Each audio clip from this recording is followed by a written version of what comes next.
കേരളത്തിലെ ഇലക്ഷൻ കഴിഞ്ഞു. CPM അവരുടെ സംസ്ഥാന കമ്മിറ്റി കൂടുന്നു, സെക്രട്ടേറിയറ്റ് കൂടുന്നു.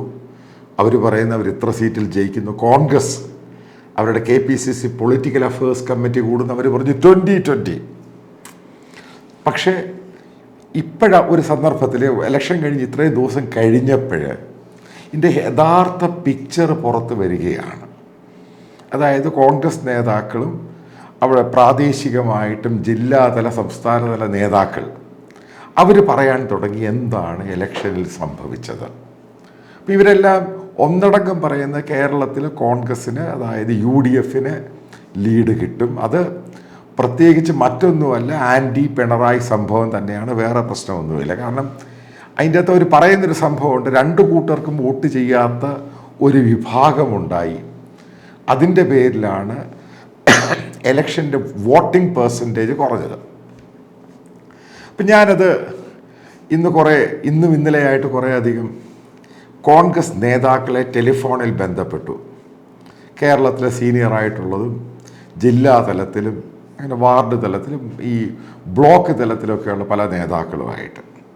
ഇപ്പോൾ ഏറ്റവും കൂടുതൽ അതിൽ ബന്ധപ്പെട്ടത് തൃശ്ശൂർ ലോക്സഭാ കോൺസ്റ്റിറ്റ്യുവൻസിയാണ്. അപ്പോൾ അതിൻ്റെ അകത്തെ ഒരു സംസ്ഥാന നേതാവ്, അദ്ദേഹം തൃശ്ശൂർ ജില്ലക്കാരനാണ്, അടിയുറച്ച കോൺഗ്രസ് വിശ്വാസി.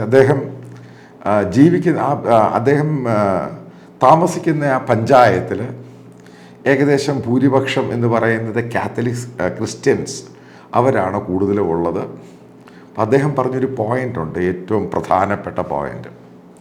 അപ്പം അദ്ദേഹത്തിൻ്റെ വീട്ടിൽ ഭാര്യ, 2 മക്കൾ, അവർ രണ്ടുപേരും പഠിച്ചുകൊണ്ടിരിക്കുന്നു.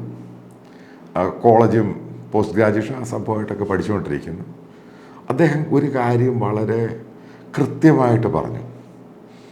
അദ്ദേഹത്തിൻ്റെ 2 മക്കളും ഇപ്രാവശ്യം വോട്ട് ചെയ്തത് സുരേഷ് ഗോപിക്കാണ്.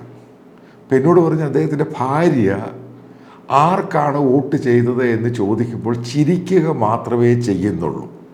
അതാ ഈ പറയുന്ന നേതാവ് വിശ്വസിക്കുന്ന അദ്ദേഹത്തിൻ്റെ ഭാര്യയും സുരേഷ് ഗോപിക്കാണ് വോട്ട് ചെയ്യാനുള്ള സാധ്യത. അതൊരു ക്രൈസ്തവ മേഖലയാണ്. അപ്പം അദ്ദേഹം പറഞ്ഞത് അവിടെയുള്ളവരെല്ലാവരും പള്ളിയിൽ പോകുന്നവരൊക്കെയാണ്, സഭാ നേതൃത്വം പറയുന്ന എല്ലാം കേൾക്കുന്നവരുമാണ്. പക്ഷേ ഇലക്ഷനിൽ വോട്ട് ചെയ്തത് ഏത് രീതിയിലാണെന്നുള്ള അദ്ദേഹം ഒരു ഏകദേശ ഹിൻഡ് ഇദ്ദേഹത്തിൻ്റെ ബന്ധുക്കളും അതിൻ്റെ അടുത്ത് തന്നെയുണ്ട്. അപ്പോൾ അവർ പറഞ്ഞു അവരിൽ ഭൂരിപക്ഷവും വോട്ട് ചെയ്തേക്കുന്നത് കോൺഗ്രസ്സുകാരാണ്, അവർ വോട്ട് ചെയ്തേക്കുന്നത് സുരേഷ് ഗോപിക്കാണ്. അപ്പം അദ്ദേഹം പോകുന്ന പള്ളിയിൽ, അതായത് കൂടി നടക്കുന്ന പള്ളിയിൽ, അവിടെയും പല ആൾക്കാരുമായിട്ട് സംസാരിച്ചപ്പോൾ അദ്ദേഹത്തിന് മനസ്സിലായതൊരു സംഭവം പറയാം. അദ്ദേഹം പറയുന്നത് പല ഇലക്ഷനും തൃശ്ശൂരിലെ പല ഇലക്ഷനിലും അദ്ദേഹം പ്രധാനപ്പെട്ട റോളിലുണ്ടായിരുന്നു. അപ്പം അദ്ദേഹം ഒരു ഏകദേശ രൂപം പറഞ്ഞത് തൃശ്ശൂരിൽ സുരേഷ് ഗോപി ഒരു 70 മുതൽ 1 ലക്ഷം വോട്ടിൻ്റെയോളം ഭൂരിപക്ഷം കിട്ടാൻ സാധ്യതയുണ്ട്. അതായത് ഇതിനകത്ത് പറയുന്നത് ക്രൈസ്തവരിലുള്ള വലിയൊരു ശതമാനം, ഭൂരിപക്ഷം എന്ന സംഭവം പറഞ്ഞത് കോൺഗ്രസ്സിന് വോട്ട് ചെയ്യുന്നവർ സുരേഷ് ഗോപിക്ക് വോട്ട് മാറ്റി ചെയ്തു. ചിലപ്പോൾ ആദ്യമായിട്ടായിരിക്കും ചെയ്തത്. അപ്പം അതിൻ്റെ കാരണം പറയുന്നത്, ഇപ്പം മുരളീധരൻ എന്ന് പറയുന്നയാൾ പല ആവർത്തി ഇന്ത്യൻ പാർലമെൻറ്റിൽ പോയിരുന്നിട്ട് അവിടെ ബഹളം ഉണ്ടാക്കാനും കൊള്ളത്തില്ല, അവിടെ സംസാരിക്കാനും കൊള്ളത്തില്ല. അദ്ദേഹം പറ്റിയത് കേരള പൊളിറ്റിക്സിനാണ്. അപ്പം അയാളെ കൊണ്ട് പണ്ടും ഒന്നും ഉണ്ടായിട്ടില്ല, ഇപ്പോഴും ഒന്നും ഉണ്ടാകുന്നില്ല. കരുണാകരൻ്റെ ഈ പ്രാമാണ്യവും തൃശ്ശൂരുമായിട്ടുള്ള ബന്ധം അത് പറയാമെന്നല്ലാതെ ഇപ്പോഴത്തെ തലമുറയെ ഇപ്പോൾ വോട്ട് ചെയ്യുന്നവരും മനസ്സിലാക്കിയത് പ്രാക്ടിക്കലായിട്ടാണ്. കാരണം സുരേഷ് ഗോപി അവിടെ പോവുകയാണെങ്കിൽ കാരണം പ്രധാനമന്ത്രിയായിട്ടുള്ള ബന്ധം, BJP സെൻട്രൽ ലീഡർഷിപ്പുമായിട്ടുള്ള ബന്ധം, അപ്പോൾ മോസ്റ്റ് പ്രോബബ്ലി സുരേഷ് ഗോപി മന്ത്രിയാകാനുള്ള സാധ്യതയുണ്ട്. ഇതാണ് അദ്ദേഹം പറഞ്ഞു വെച്ചത്. അതേപോലെ അവിടെ ഒരു ട്രേഡറുമായിട്ട് സംസാരിച്ചു. അതായത് തൃശ്ശൂരിൽ കച്ചവടമൊക്കെ നടത്തുന്ന കടക്കാർ, വലിയൊരു ഹാർഡ്വെയർ ഷോപ്പാണ്. അപ്പോൾ അതിൻ്റെ ഉടമയായിട്ട് സംസാരിച്ചു. ഇപ്പം അദ്ദേഹത്തിൻ്റെ പഴയ സുഹൃത്ത്. ഇപ്പോൾ സംസാരിച്ച് കഴിയുമ്പോൾ പറയുന്നത് അദ്ദേഹം ഒരു കോൺഗ്രസ്സുകാരൻ, ഇടയ്ക്ക് അദ്ദേഹത്തിന് പ്രത്യേകിച്ച് രാഷ്ട്രീയമൊന്നുമില്ല, കോൺഗ്രസ്സിന് വോട്ട് ചെയ്യും, ചിലപ്പം CPMന് വോട്ട് ചെയ്യും, പിണറായിക്ക് വോട്ട് ചെയ്തു കഴിഞ്ഞ നിയമസഭാ ഇലക്ഷനിൽ. അദ്ദേഹം പറഞ്ഞത് ഒന്നാമത് കച്ചവടമൊക്കെ വളരെ മോശം. കാരണം ഇവിടെ പ്രത്യേകിച്ച് കാര്യങ്ങളൊന്നും നടക്കുന്ന ആൾക്കാരുടെ പണമൊന്നുമില്ല.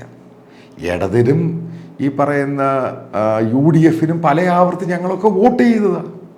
ഇപ്രാവശ്യം എന്തുകൊണ്ട് സുരേഷ് ഗോപിക്ക് വോട്ട് ചെയ്തുകൂടായോ?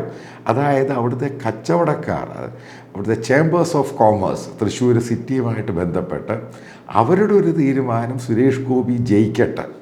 അപ്പം അതിനകത്ത് രാഷ്ട്രീയത്തെക്കാളുപരി പ്രാക്ടിക്കലായിട്ടുള്ള ചിന്തയാണ്. കാരണം സുരേഷ് ഗോപി ജയിക്കുകയാണെങ്കിൽ തൃശ്ശൂരിന് മാറ്റം ഉണ്ടാകും. ഏകദേശം 200 കോടി ഒരു ബജറ്റ് പ്ലാനാണ് സുരേഷ് ഗോപി തൃശ്ശൂർ ജില്ലയ്ക്കും ആ കോൺസ്റ്റിറ്റ്യുവൻസിക്കും സമർപ്പിച്ചിരിക്കുന്നത്. കാരണം അത് നടക്കാനുള്ള സാധ്യതയുണ്ട് അദ്ദേഹം ജയിച്ച് വന്നു കഴിഞ്ഞാൽ. അതായത് തൃശ്ശൂർ നല്ല മാറ്റമുണ്ടാകും.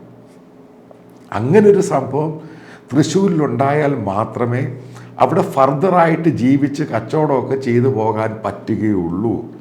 ഇതാണ് ഈ ട്രേഡർ പറഞ്ഞത്. മറ്റൊരു നേതാവ്, ചെറുപ്പക്കാരനായ നേതാവാണ് ഇദ്ദേഹം. കോൺഗ്രസ് പാർട്ടിയുടെ ഒരു പഞ്ചായത്ത് മെമ്പറാണ്, പഞ്ചായത്തിൻ്റെ വൈസ് പ്രസിഡൻ്റൊക്കെയാണ് അവിടെ ഒരു പഞ്ചായത്തിൽ. പുള്ളി എന്നോട് പറഞ്ഞൊരു സംഭവമുണ്ട്. പുള്ളി യൂത്ത് കോൺഗ്രസിൻ്റെ നേതാവാണ്. പറഞ്ഞൊരു സംഭവമുണ്ട്. അയാളുടെ ബൂത്തിൽ സ്ലിപ്പൊക്കെ എഴുതി കൊടുക്കാനിരുന്ന 2-3 പേര് യൂത്ത് കോൺഗ്രസ്സുകാർ, കോൺഗ്രസ് അനുഭാവികളൊക്കെയാണ്. അവർ കോൺഗ്രസിൻ്റെ ഇലക്ഷനുമായിട്ട് ബന്ധപ്പെട്ട് ബൂത്തിലും അതേപോലെ തന്നെ ഈ സ്ലിപ്പ് എഴുതി കൊടുക്കാനിരുന്ന അവർ 3 പേരും ഈ സുഹൃത്തിനോട് പറഞ്ഞ്, പഞ്ചായത്ത് വൈസ് പ്രസിഡന്റിനോട് പറഞ്ഞത് അവർ 3 പേര് സുരേഷ് ഗോപിക്ക് വോട്ട് ചെയ്ത്. ഇത് ഞാനീ പറഞ്ഞ പാറ്റേൺ ആണ് സംഭവം. കാരണം ഈ കോൺഗ്രസ് എന്ന് പറഞ്ഞ പാർട്ടിക്കകത്ത് വലിയ രീതിയിൽ ഇതുമായി ബന്ധപ്പെട്ട് വലിയൊരു പോളറൈസേഷൻ ഉണ്ടായി. അപ്പം അതിൻ്റെ ഓരോ ചലനങ്ങളാണ് ഈ കാണുന്നത്. അത് തൃശ്ശൂർ ജില്ലയിലും തൃശ്ശൂർ കോൺസ്റ്റിറ്റ്യുവൻസിയിലും വലിയ രീതിയിൽ ബാധിച്ചിട്ടുണ്ട്. അതേപോലെ തന്നെ തൃശ്ശൂർ പൂരവുമായിട്ട് ബന്ധപ്പെട്ട്, തൃശ്ശൂർ പൂരം എന്ന് പറയുന്നത് അവിടുത്തെ ഹിന്ദു കമ്മ്യൂണിറ്റിയുടെ മാത്രമല്ല, ഈ തൃശ്ശൂരുകാരുടെ അഭിമാനമാണ് ഈ പൂരം. ഈ പറഞ്ഞവരൊക്കെ ഈ പൂരവുമായിട്ട് ബന്ധപ്പെട്ട സംഭവം പറഞ്ഞു അതിനെ അലമ്പാക്കാൻ അവിടുത്തെ പോലീസും പിണറായി മന്ത്രിസഭയും ഒക്കെ ശ്രമിച്ചു. ഇത് ജനങ്ങളുടെ ഇടയ്ക്ക് പ്രശ്നമുണ്ടാക്കിയിട്ടുണ്ട്. അപ്പം ഇതെല്ലാം കൂടെ ക്ലബ്ബ് ചെയ്ത് വരുമ്പോഴാണ് എൻ്റെ ഒരു അനുമാനം വരുന്നത്. കാരണം ഞാൻ സംസാരിച്ചിടത്തോളം പലരോടും, പല രീതിയിലുള്ള കോൺഗ്രസ് നേതാക്കളോടും, ഞാൻ ഒറ്റ BJPക്കാരനോട് സംസാരിച്ചില്ല. അപ്പം ഈ കോൺഗ്രസ് കാരണം ഇവർ ഏറ്റവും കൂടുതൽ സുരേഷ് ഗോപി വോട്ട് പിടിക്കുകയാണെങ്കിൽ കോൺഗ്രസിൻ്റെ വോട്ടാണ് പിടിക്കുന്നത്. കാരണം കോൺഗ്രസിൻ്റെ ഗ്രൗണ്ടിൽ വർക്ക് ചെയ്തവർക്ക് മാത്രമേ ഇതിൻ്റെ ഏകദേശ ധാരണ അറിയത്തുള്ളൂ. അപ്പോൾ അവരാണ് പറയുന്നത് സുരേഷ് ഗോപി ഒരു 1 ലക്ഷം വോട്ടിന് ചിലപ്പം അട്ടിമറിയാണ് ഉണ്ടാകുന്നത്. അവിടെ ഇപ്രാവശ്യത്തെ ഇലക്ഷനിൽ മുരളീധരൻ്റെ പ്രചരണമേ ഉള്ളൂ. കോൺഗ്രസ് പ്രവർത്തകർ ഇലക്ഷനൊക്കെ തൊട്ട് മുമ്പ്, അതിന് മുമ്പായിട്ട് തന്നെ അവരൊരു തീരുമാനമെടുത്തു, സുരേഷ് ഗോപി ജയിക്കട്ടെ, ഒരു കാരണവശാലും ഇപ്രാവശ്യം കോൺഗ്രസ്സോ CPM നയിക്കുന്ന ഇടതുപക്ഷം ജയിക്കണ്ട. കാരണം തൃശ്ശൂരിനൊരു മാറ്റമാണ് ആവശ്യം.